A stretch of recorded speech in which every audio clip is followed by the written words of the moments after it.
Okay, so how are we going to go about this feature selection task? Well, one option we have is the obvious choice, which is to search over every possible combination of features we might want to include in our model and look at the performance of each of those models. And that's exactly what the all subsets algorithm does, and we're going to describe this now. Okay, well, the all subsets algorithm starts by considering a model with absolutely no features in it. Okay, removing all these features we might have for our house and saying what's the performance of that model. So just to be clear, start with no features, and there's still a model for no features. So the model for no features, remember, is just that our observation is simply noise. Okay, so we can assess the performance of this model on our training data. And there's some training error associated with a model with no features.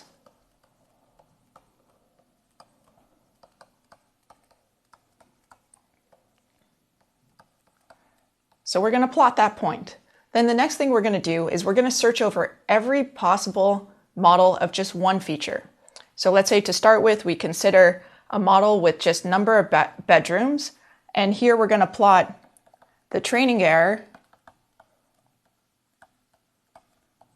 of model fit just with number of bedrooms as the feature.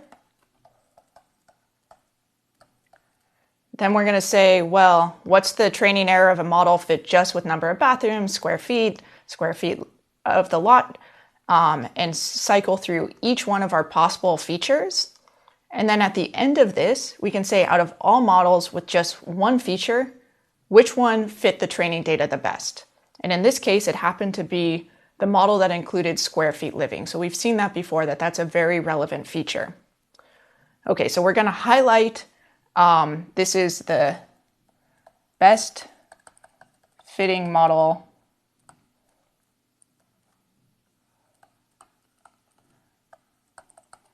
with only one feature. And we're going to keep track of this model, and we can discard all the other ones. Then we're going to go and search over all models with two features. So search over all combinations of two features. And we're going to figure out which one of these has the lowest training error, keep track of that model. And that happens to be a model that has number of bedrooms and number of bathrooms. And that might make sense because when we're going to search for a property, often someone will say, I want a 3-bedroom house with two bathrooms. So that might be a reasonable choice for the best model with just two features. And I want to emphasize that the best model with just two features doesn't have to contain any of the features that were contained in the best model of one feature.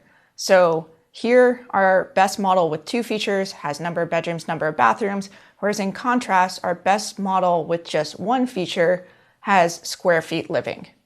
Okay, so these aren't necessarily nested, so maybe I'll write this explicitly. Best model of size K need not contain features of best model of size K minus 1.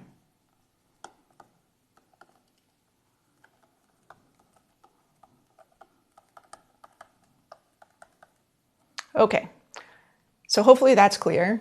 And we're going to continue our procedure searching over all models then with 3 features, all models with 4 features, 5 features. And at some point, what we're going to get to is we're going to get to a model that has capital D features. That's all of the features that we include. And there's only one such model. So it's just one point here.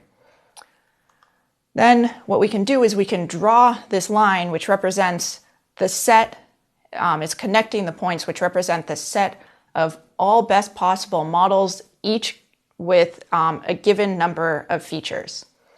Then a question is, well, which of these models, of these best models with K features, do we want to use for our predictions? Well, hopefully it's clear from this course, as well as from this slide, that we don't just want to choose the model with the lowest training error, because as we know at this point, as we increase model complexity, our training error is going to go down, and that's what we're seeing in this plot. So instead, it's the same type of choices that we've had previously in this course for choosing between models of various complexity. One choice is if you have enough data, you can assess performance on the validation set that's separate from your training and test set. We also talked about doing cross-validation. And in this case, there are many other